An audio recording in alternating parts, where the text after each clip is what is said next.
Baon niya aking anak today. Walang asawa ang cordon bleu. At ang sinigang na maya-maya.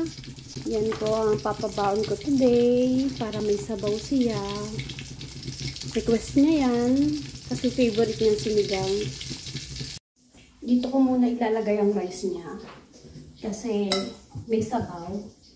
So, kailangan kong ilagay dito ang kanin. Compress ko na lang pagkakalagay ko sa rice para madami-dami naman ang makain na today.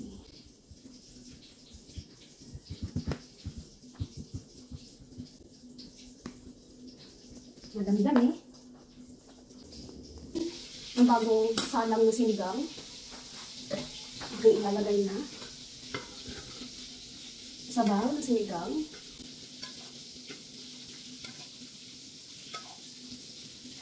Napakahilig po ng aking anak na sinigang. Kaya talagang nilalaanan ko siya. Paglutuan ito. Dito pa lang sa sabaw. Malakas na siya.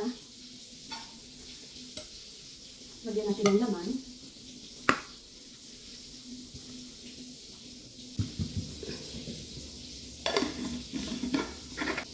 Luto na ang ating cordon bleu. Yan, i-slice na natin. Sobrang init. Kasi bagong luto. Yeah.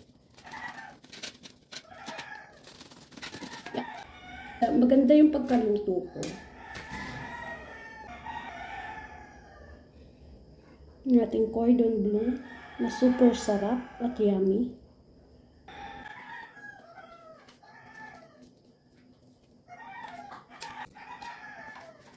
Yan. Ang ating cordon bleu, baon niya. Ang kanyang snack. Kalahati ay cheese at ang kalahati peanut butter. Lagay na natin ang sinigang na isda, ang rice,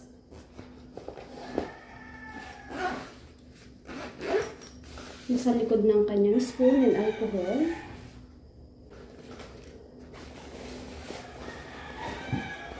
Lagay natin ng water.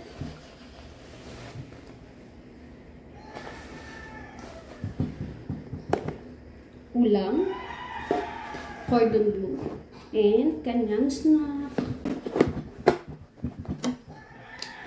Meron pa juice.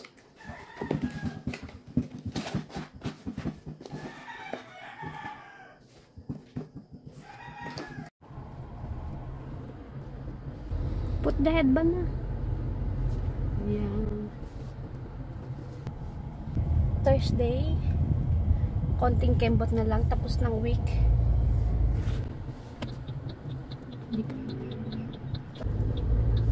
Ang face mask mo, anak.